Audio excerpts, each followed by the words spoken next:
Welcome to this presentation about building a research paper outline.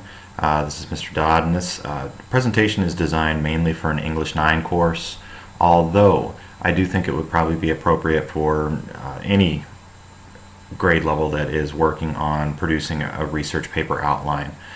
So we'll try to give you just a few of the basics of what you would need to do as you create your outline, and then hopefully this will help you during this process. So here we go.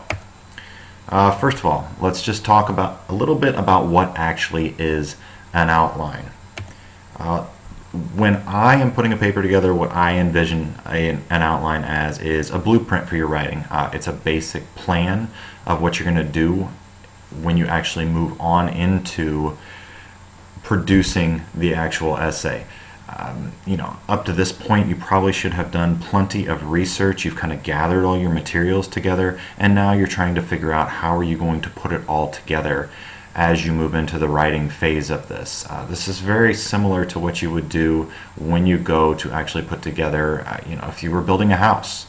You would go out and you would figure out, you would get all your materials together to build that house, and then you would figure out how those materials are actually going to go together. So same thing here with the writing process. You figure out how all of these pieces are going to go together, so you have a plan as you actually begin to produce your writing. And as I said, it's a way to make sense of all the information you have collected. During the research process, you were kind of going through and you were just looking for all kinds of information about your topic. Maybe you didn't have an exact direction you were going to go with that information, but now is where you are going to figure out that direction. So you're going to make critical judgments on the information that you have so you can get it into a format where you're going to be able to write the paper. And it's a way to organize all your thoughts before actually starting to write your rough draft. There are writers out there, I know some of them, that they can sit down after reading and researching and can just start writing. I think those people are few and far between. I think most people would benefit from planning out what they're going to write before they actually sit down to do it. Now, one of the first things you're going to need to do as you head into the outlining process is figure out what is your thesis statement going to be, and especially this is the stage where you develop a working thesis statement. Now, what a working thesis statement is, because you probably heard thesis statement before, but you may not have heard working attached to it. And all it simply means is it's a work in progress. It means that this is the thesis statement you're kind of going with right now, but it may change, it may adjust as you go through the outlining process and also the writing process. Now, several times through this presentation, I'm going to pull information from the sample research paper that we analyzed in class. That's the one about the printing press and how it changed the world and society. So this is the thesis statement that was pulled from that sample research paper. And you can see the printing press has influenced the world's society religiously, scientifically, morally, technologically, and the world's literacy. This thesis statement is simply a statement of what is this writer going to discuss and try to show as they go through and write their research paper. And that's what your working thesis statement is going to be, and eventually your thesis statement is, it's going to be in probably one sentence stating what am I going to talk about in this paper. And what you can actually do with this thesis statement that has been pulled from the example paper is use it as a frame. Use it basically where you can fill in the blanks. So you can see here as I kind of point over with the mouse, the highlighted parts, I've created blanks down here where you can put the and then put in whatever your invention is, has influenced the world, society, and then you put in the different pieces here. Now, it doesn't have to be exactly that, but this thesis statement frame could be very helpful as you go through and actually produce your thesis statement. Now, I'm not saying you need to do it exactly the same way as this. If you need to modify some things, that's perfectly fine. But if you want to use this as a starting point, then that would be perfectly acceptable. Once you have a thesis statement, a working thesis statement, it's time to start building the skeleton of the outline. Every time that I sit down and I get ready to write something, I always kind of give myself a basic outline. And then I start filling in the blanks from there. So I call it a skeleton, or it's a frame. And basically what it has is, I know I'm going to have an introduction, I know I'm going to have several body paragraphs, and I know I'm going to have some form of conclusion in most of the type of writing that I'm going to do and you're probably going to do. So you try to figure out exactly what are all the parts that you're going to have. And with the body paragraphs, I did mention that you're going to include as many body paragraphs as are necessary. I just included 3 here in the sample. But then once you sort of have this skeleton in mind, you can then move on into starting to fill in that skeleton, which looks something like this if we're using our printing press research paper example. So with the introduction, you're going to have your thesis statement in there, so I've added that in right here, as you can see. And then each of the body paragraphs, when you look at that sample outline that is attached to the beginning of that sample research paper, you're going to see that each of the body paragraphs, the first one is discussing religion, then science, slavery, literacy, and technology. And then you can see up here with the thesis statement, you pretty much preview each of those body paragraphs with a part of the thesis statement. Then you're going to have your conclusion down here as well. But this gives us the basic frame, or the skeleton, of what the outline is going to be. So then once you have that frame, you're ready to move on. Now, where you're going to get the skeleton, or what is going to go into these body paragraphs, look at your subtopics on your note cards from your research. As you were going through there, you were supposed to have developed some research questions to help guide your research, and then as you went through the research, you were supposed to be putting subtopics on all your note cards so you could sort of group the information together. That's where you're going to actually use this, is you put this as the frame of your actual outline and eventually your research paper when you write it. Then once you have that outline, you're ready to move into the next step, which is, as you can see, and again, this is just a copy of the example outline that was on the example research paper. The introduction with the thesis is still there, and then each of the body paragraphs have been filled in. So I'm mainly focusing on body paragraph 1, which is right here, where it's talking about the printing press influencing religion.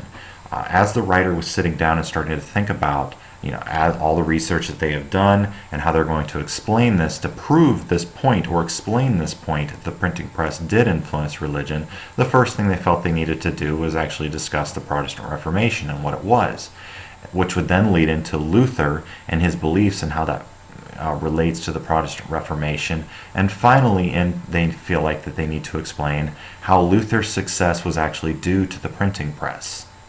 So this gives them an idea of how they're going to structure that body paragraph. They know they're going to discuss this first, then this, which leads into this. And then they just follow that same pattern. When they move into body paragraph number 2, they have the printing press influence science, and then they know that first they're going to discuss the scientific revolution, which then leads into Copernicus and his beliefs and how it relates to the scientific revolution, and then also Vesalius and his work. And then it follows that. I'm not going to go through every body paragraph, because you can see the pattern of how they sort of thought about, what am I going to talk about first, what do I need to talk about next, and how am I going to finish up this paragraph.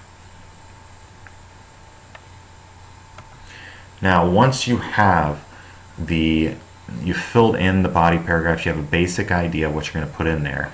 Now is when you can start adding those notes. And you're probably already going to be thinking about, when you're filling in the body paragraphs, what notes are going to go where.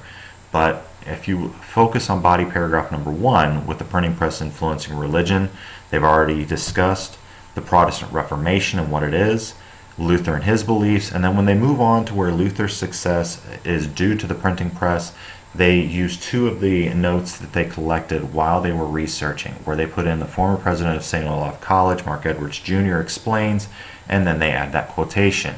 And then they go ahead and add the second quotation where it's talking about Professor Robert Kingdon states, Luther himself, and so on.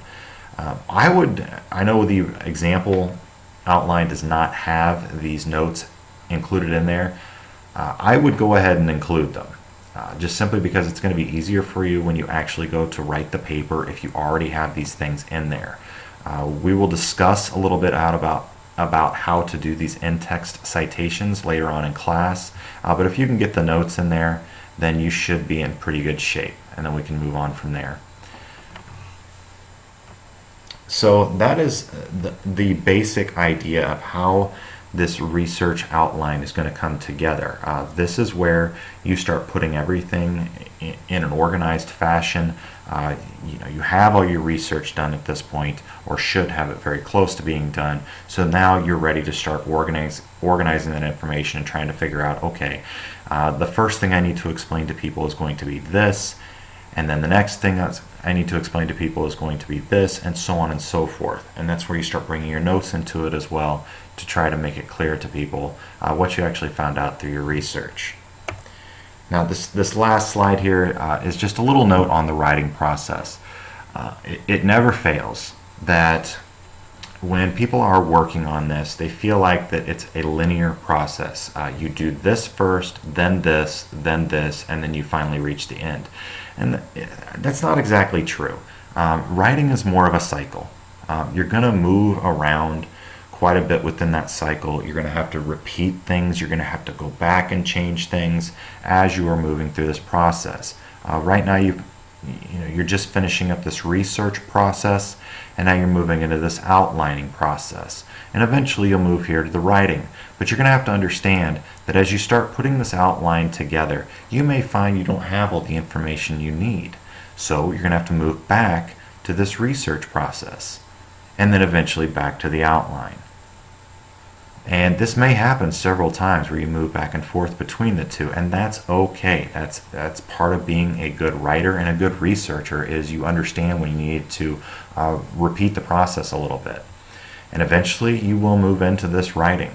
Now you may find this same thing. You may find as you start writing that you have to jump back into the outlining process, or at least modify your outline. It's not really where you need to create an entirely new outline, but you may need to jump back and do something a little bit different.